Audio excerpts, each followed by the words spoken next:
How many of you have seen the show Family Feud? You're familiar with the concept?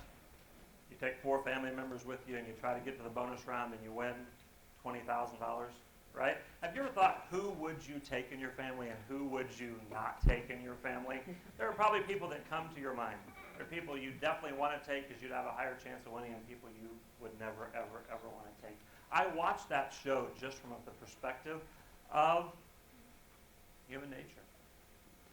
See how people respond in tough situations. And sometimes the answers are great, and sometimes the answers are not so great. Like the time when they said we surveyed 100 men, and we asked, while driving, when lost, how long before you stop and ask for directions? And the person answers, 5 days. And I'm thinking, where would you be if you were lost for 5 days and you kept driving? I want to play a round of Family Feud with you, and I want you to respond with what you would feel like would be the most popular answer given by the 100 people who were surveyed. 20 seconds for this round. You ready? Name the time most people go to bed. Name the time most people wake up. Name something you buy at a deli. Name a southern state. Name something you put in tea. I did not make up any of these responses, but here's how it went. Name the time most people wake up, he said in the morning. Name the time most people go to bed, he said at night. Name something you buy at a deli, he said pickles. Name a southern state, he said North Carolina. And name something you put in tea, and he said tea bags. I put tea bags in water. I don't put tea bags in tea. And he gets like 7 points, leaving his partner with the opportunity to get 193 to win the $20,000. And he comes back to the table where the rest of the family is standing. And does everybody know what they're doing? They're clapping, and they're saying, good answers, good answers. And I'm thinking, do they make you say that? Because you know you're thinking, if we get here tomorrow and get to the bonus round, you will never be representing us again. I want to ask you one final question, one final bonus round question. And you only have a few seconds to answer, but I'm going to ask that you fully participate and you respond to this one bonus round question. Name a person, living or dead, who's left the world a better place. Can we try that again? Name a person, living or dead, who's left the world a better place. I heard Gandhi, I heard Lincoln, I heard Martin Luther King. I did not make up any of these responses, but here were the responses given on that day. Number 1 was Martin Luther King Jr. Number 2 was Oprah Winfrey. Number 3 was Bill Clinton. Number 4 was Ben Franklin. And number 5 was Jesus. Now, regardless of what your political views are, your religious views, it's a somewhat interesting list, is it not? Oprah Winfrey, Bill Clinton, Ben Franklin. I didn't hear Gandhi. I didn't hear Abraham Lincoln. I didn't hear Helen Keller. I didn't hear Mother Teresa. So it'd be interesting to know who they asked in response to that question that they got their survey from. I want to take the question a step further with you, and I want you to confine it to your circle of friends and your family, the people you go to Texas A&M with, the people you associate with at work. And imagine they were asked that question. Name a person, living or dead, who's left the world a better place. Would your name ever come into the forefront of their mind? Are you leaving the world a better place? Are you leaving a legacy? If there's a legacy for which you want to be remembered, are you living that life today? The definition of legacy is anything handed down from the past as from an ancestor or predecessor, as in the legacy of ancient Rome. To leave a legacy, you must live the life. What legacy will you leave behind? And are you living that life now? That's what I'd like you to think about as we spend some time together this morning. For the past 25 years, I've had the opportunity to spend time, and I've taken the opportunity to spend time with high school and college students. From 1990 to 1999, I was a substitute at John Marshall High School in San Antonio. From 99 to 2006, I worked in leadership training and development at Texas A&M, and from 2007 to the present, I've spent time with high school kids. From 90 to 99, I didn't see a great dramatic change in high school students. I then left that realm from 99 to 2007. When I came back in 2007, I could not imagine how dramatically and drastically things had changed with that age group. And little would I have known how dramatic I've seen and drastic a change I've seen from 2007 to 2015. In particular, in just the last 3 or 4 years. In essence, all based on one thing: a smartphone or a cell phone. And the entitlement that comes with that with young people. And so if I'm walking across campus and a student's talking, which they're not allowed to do, I'll say, put your cell phone up. I'm talking to my mom. Oh, let me talk to her. Oh, and then the phone gets put up right away. Hey, put your phone up. It's not allowed. You didn't pay for my phone. Don't tell me what to do with it. And those sort of interactions are happening on a constant basis in the world in which I'm living right now. And so that culture of the people I've worked with since 2007 has changed dramatically. Just since 2007, in particular, since about 2010 or 2011.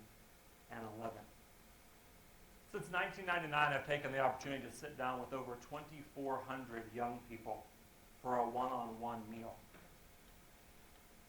I started that when I was at Texas A&M, and people would say, is that part of your job? And I'd say, no, it's part of my life. I figure I'm going to eat anyway, and so why not sit down one-on-one and hear a person's story and hear a person's heart? So my responses and my overview of what I talk about today are from 25 years of working with high school and college students and 2,400 one-on-one meals with young people. As I said, I've been back in the classroom since 2007 working with high school students. And there has been one who's made a huge impact. And so as I reach into my billfold, I pull out a quote that says, "Be legendary. Life is short. What's your legacy going to be?" Be legendary. Life is short. What's your legacy going to be? And it's a quote from this young man named Joshua Biggles, who as a freshman at O'Connor High School, I was told in the beginning of the fall semester I needed to keep an eye out for this young man. And I said because of his athletic prowess, and they said no, but because of that, but also because of the imprint and the impact he's going to leave on this campus as he walks through these hallways for the next 4 years. This summer, Josh was swimming, got into an undertow and an undercurrent and drowned.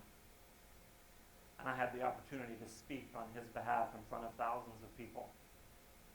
And I talked about the legacy that that young man left and that quote that he's so well known for. Be legendary, life is short, what's going to be your legacy? Left an impact and an imprint on thousands of people. By the age of 16, a life of selfless service, a life of a set of morals, values, and commitments that he lived to, not only by mouth, but by life. And the impact he left was tremendous. When I look at how he stood out differently from most of the high school students he surrounded himself by, there was really, truly no comparison to the life he embodied and the life that he lived and the lives that he impacted. But he's easily the extreme minority in that age group in which I work. I find that the more I work with young people, the more I find out it's about them. Some of you are millennials. Some of you were born in the mid-90s, late 90s. You're referred to by some people as Generation Z.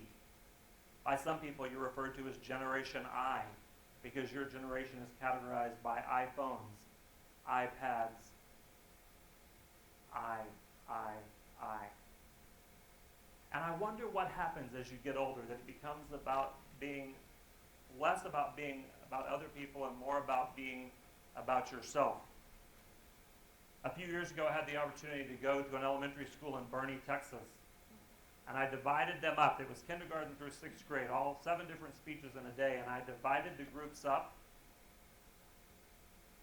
by the months of their birth. And then I asked them 2 questions. What do you want to be when you grow up? And you can imagine the responses. Firefighter, doctor, lawyer, football player. And then I asked them another question. Who do you want to be when you grow up?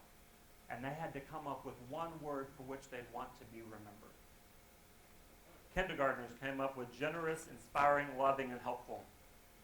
1st graders, compassionate, responsible, happy, encouraging, kind. 2nd graders, jubilant, generous, caring, honest, helpful, responsible. 3rd graders, giving, responsible, caring, respectful, and noble. 4th graders, athletic, caring, trustworthy, awesome, amazing, heroic. 5th grader, a boy came up to me and he said, "Sir, we got it." And I said, "What is it?" He said, "Sexy." I said, "Completely inappropriate for this exercise. Choose another word." And they picked attractive. Successful, Christian, amazing, heroic. 6th graders, inspirational, successful, tender-hearted, faithful, and honest. And what I observed was as they got older, the words became more me-centered, but as they were younger, the words were other-centered. And I wondered what happened as they became older, that it became more about me and not about others. I chose then to do it in a 9th grade gifted and talented class the next day. Again, a one-word response for who you want to be remembered. And they came up with badass, sexy, best, intelligent, and caring. And then a few months ago, I had the opportunity to visit West Point. And I spoke to a 3rd grade class. And I divided them up into groups. And they came up with peacemaker, leader, helpful, creative, amazing, and a 2nd group, peacemaker. And I thought to myself, West Point, where either their mom or their dad is serving our country and defending our country. And for some reason, for a great reason, that is a character in which they want to embody. I wonder what your generation will be remembered. Will it be about I and me, or will it be about others? In a small town outside of San Antonio, about 3 weeks ago, an 18-year-old girl passed away on her 18th birthday. 2 o'clock in the afternoon in a car that was said to be going 120 miles an hour. Her final tweet was, 18 blunt challenge. Anyone? I wasn't familiar with that concept of smoking 18 joints in one day to celebrate the 18th birthday of someone, but it was her final tweet that was sent out. Just 4 days before, she sent out a tweet that says, "I wonder if I'll have any brain cells left by the end of spring break." The Monday following that, I was in a group of high school seniors, and I brought this up to them. And one boy thought her tweets were funny, and I said, "What's funny about them?" And he said, "Well, sir, nobody says that's who she truly is. Maybe that's who she just is online. Her friends know who she truly is." And I said, let's say that's not who she truly is. Why would she live that life online? And the response in both classes was, "Sir, it's all about attention.